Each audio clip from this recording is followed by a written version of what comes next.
जय हिंद साथियों। आज के इस टॉपिक में हम बात करेंगे आईपीओ के बारे में। आईपीओ में किस प्रकार से आप आईपीओ में इन्वेस्ट कर सकते हैं, किस प्रकार से आपको आईपीओ में इन्वेस्ट करना चाहिए, क्या क्या चीज़ें आपको देखनी चाहिए। जब नई कंपनी लिस्टेड होती है शेयर मार्केट में तो वो अपना आईपीओ जारी करती हैं। आईपीओ लगाने से पहले आपको जानकारी होनी चाहिए कि कंपनी की प्रोफाइल क्या है, कंपनी का लॉस या बेनिफिट कितना है। उसी प्रकार से आप आईपीओ लगाएंगे तो आपको लॉस कभी भी नहीं होगा। आईपीओ से पैसा कैसे कमाएं? आईपीओ ऐसे लगाएं कि आप करोड़पति बना दे आपको आईपीओ। हज़ारों नए आईपीओ आने वाले हैं बहुत ही जल्दी। हर साल नए आईपीओ आते हैं, लेकिन सही जानकारी नहीं होने की वजह से आप यदि गलत आईपीओ में अपना इन्वेस्ट कर देते हैं तो आपको नुकसान भी हो सकता है।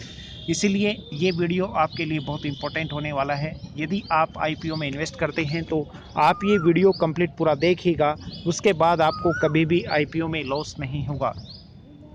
भारतीय शेयर बाजार में इन दिनों इनिशियल पब्लिक ऑफर यानी कि आईपीओ की लाइन लगी हुई है। निवेशक भी इससे पैसा कमाने के लिए तैयार हैं। नए निवेशकों के लिए यह जरूरी है कि वे आईपीओ में निवेश करते समय पर्याप्त सावधानी बरतें, क्योंकि कई बार ऐसा होता है कि ऐसे निवेश में आपको अनुमान से ज़्यादा जोखिम भी हो सकता है। यदि आपने सही प्रकार से कंपनी को लिस्टेड नहीं किया, सही प्रकार से एनालिसिस नहीं किया तो आपको नुकसान हो सकता है, जोखिम भी हो सकता है। सबसे पहले यह जांचना जरूरी है कि कंपनी द्वारा आईपीओ से जुटाई गई राशि का उपयोग किस जगह किया जाएगा, कैसे किया जाएगा। अगर कंपनी कर्ज के बोझ से दबी हुई है और डीआरएचपी में उल्लेख करती है कि आय का इस्तेमाल मौजूदा कर्ज का भुगतान करने के लिए किया जाएगा, तो निवेशकों को सावधान होना बहुत ज़रूरी है। इसमें सोच समझकर ही आपको निवेश करना चाहिए, क्योंकि वो कंपनी अपना कर्ज उतारने में इन्वेस्ट करेगी, अपना कर्ज उतारेगी आपके पैसे से, तो वो आपको नुकसान भी हो सकता है, आपके लिए बहुत बड़ा जोखिम भी हो सकता है। सबसे पहले आप उस कंपनी के बिजनेस मॉडल को समझें। आईपीओ में निवेश से पहले यह समझना बहुत ज़रूरी है कि कंपनी का किस तरह का बिजनेस मॉडल है। एक बार जब वो समझ जाते हैं कि कंपनी किस तरह के व्यवसाय में काम करती है तो अगला कदम बाजार में नए अवसर को पहचानना है। यह इंडिकेट करेगा कि क्या बड़ा अवसर आने पर कंपनी अक्षमता विस्तार में निवेश करने में सक्षम होगी या नहीं, और अपने निवेशकों को प्रॉफिट का शेयर देने के लिए पर्याप्त धन पैदा कर पाएगी या नहीं। यह तभी हो पाएगा जब कंपनी की मार्केट शेयर पर कब्जा करने की अक्षमता यदि कंपनी में होगी तो वह कंपनी कभी भी लॉस में नहीं होगी। अगर कंपनी का बिजनेस एक्टिव इन्वेस्टर्स के पास साफ नहीं है तो उन्हें उस कंपनी के आईपीओ से दूर ही रहना चाहिए, क्योंकि वो जोखिम भरा या रिस्क का मामला हो सकता है।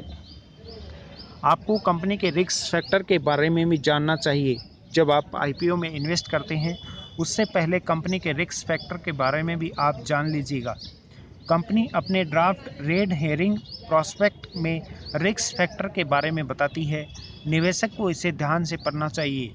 ये ऐसी चीज़ है जिन पर निर्भर करता है कि आईपीओ में निवेश से फ़ायदा होगा या नुकसान। कानूनी मुकदमों, पॉलिसी से संबंधित बदलावों और ब्याज दर समेत कई तरह के रिस्क फैक्टर हो सकते हैं। यह कंपनी की भविष्य की विकास की संभावनाओं को प्रभावित कर सकते हैं। किसी भी अन्य निवेश की तरह निवेश करने से पहले अपनी जोखिम लेने की जो अक्षमता है उसको जरूर आकलन करें। आपको अपनी जोखिम उठाने की अक्षमता के अनुसार ही निवेश करना चाहिए।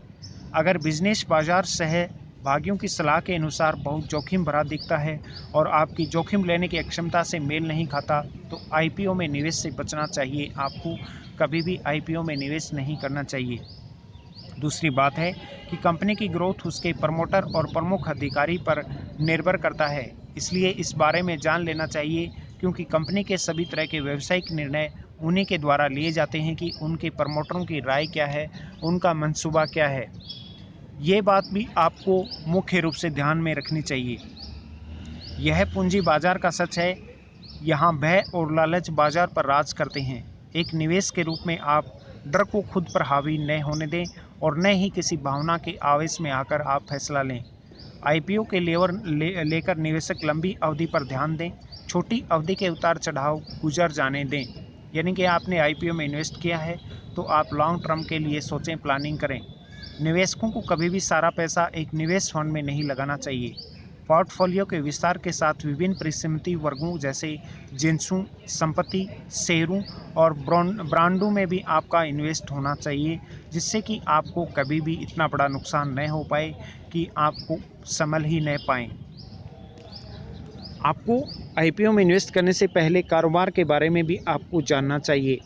कंपनी जिस सेक्टर से संबंधित है उसमें कंपनी की स्थिति क्या है, बाजार हिस्सेदारी कितनी है, उसके उत्पादों की पहुंच कितनी है, भौगोलिक प्रसार विस्तार योजनाएं कंपनी की क्या हैं, अनुमानित लाभ कितना है कंपनी का, सप्लाई चेन कैसा है कंपनी का, संकट से निपटने की अक्षमता जैसे फैक्टर पर भी ध्यान देना चाहिए कि यदि कंपनी का रिस्क फैक्टर कितना है।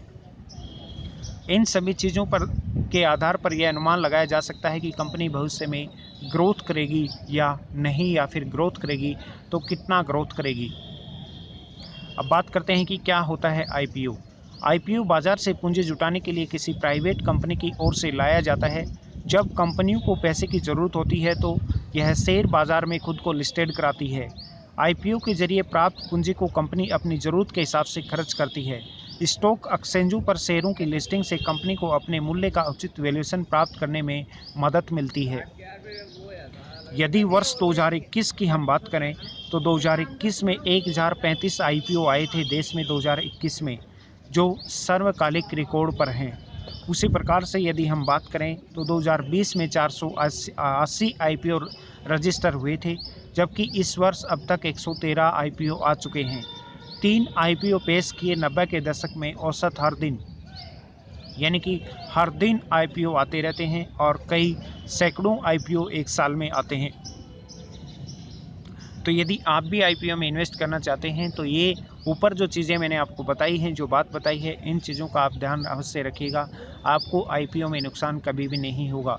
आईपीओ में इन्वेस्ट करने से पहले कंपनी को जांचना बहुत ज़रूरी है।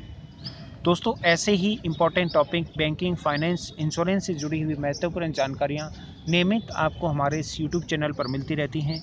आप चैनल पर नए हैं तो चैनल को सब्सक्राइब करना बिल्कुल भी नहीं भूलें। घंटे वाले निशान पर क्लिक अवश्य करें। आप मुझे फेसबुक, इंस्टाग्राम, ट्विटर पर भी फॉलो कर सकते हैं, जहां पर आपको बैंकिंग, फाइनेंस, इंश्योरेंस से जुड़ी हुई महत्वपूर्ण जानकारियाँ नियमित मिलती रहती हैं।